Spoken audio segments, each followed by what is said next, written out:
Hey kids, today we're going to be talking about parables. Now, we all know a lot about balls and their anatomy thanks to The Sun Also Rises, but forget everything you knew, because we're talking about religious parables. Yep, that's right. I'm trying to become Pope, and I figured the best way to start is by actually reading the Bible. So today we're talking about the parable of the Rich Man and Lazarus. First, I feel like I should give some historical context because, it's for a grade. This parable takes place in Luke chapter 16, while Jesus is talking to his disciples and some Pharisees. This comes right after Jesus' criticism of the Pharisees and right before Jesus talks about forgiveness and faith. Jesus was addressing the hard-heartedness of the Pharisees and the rich, while also exalting the justice of the Lord. Now, I thought the best way to experience this parable was in real time, so let's jump in my time machine and see how it really happened.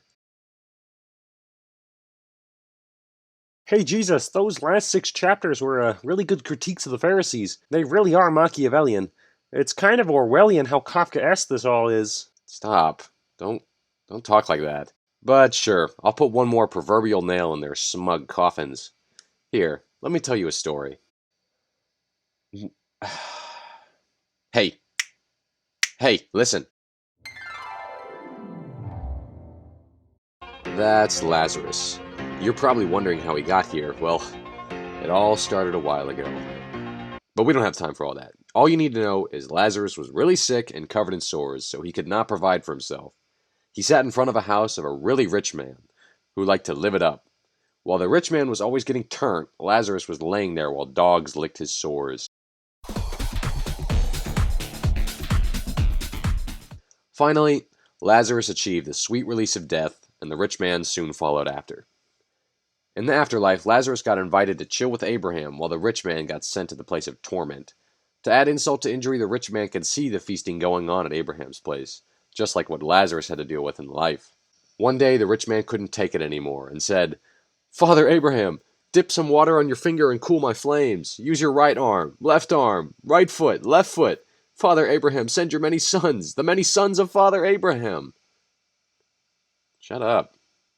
Okay, then please just send Lazarus. It's interesting that the rich man still thinks of Lazarus as a lesser servant, even in the afterlife. That's it. I've had it up to here with you. I am not gonna cool your flames because you had everything you wanted when you lived and you never even so much as looked at Lazarus with kindness.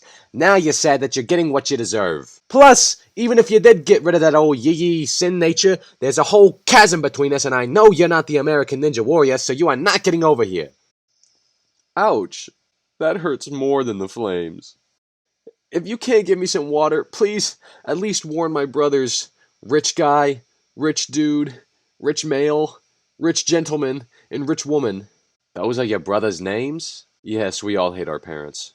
Well, it's not worth helping your brothers because they had Moses and the prophets to guide them, yet they did not listen.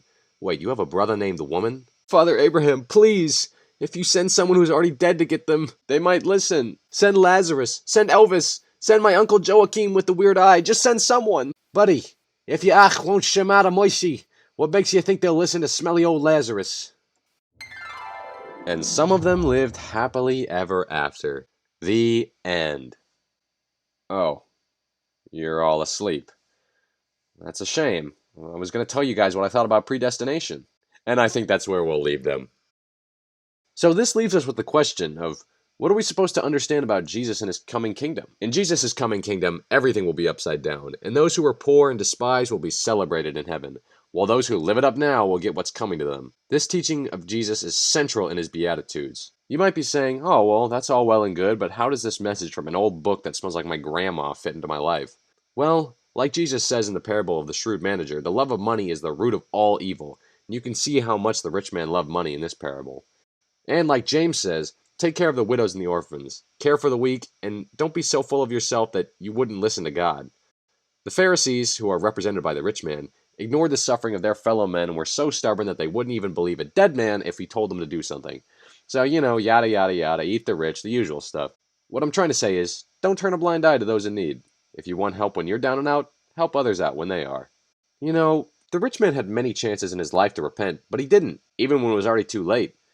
Which brings me to today's sponsor, forgiveness. Forgiveness is really cool. Use my code TULIP1453 and get 10% off your next absolution. Anyway, that's it for today, so bye!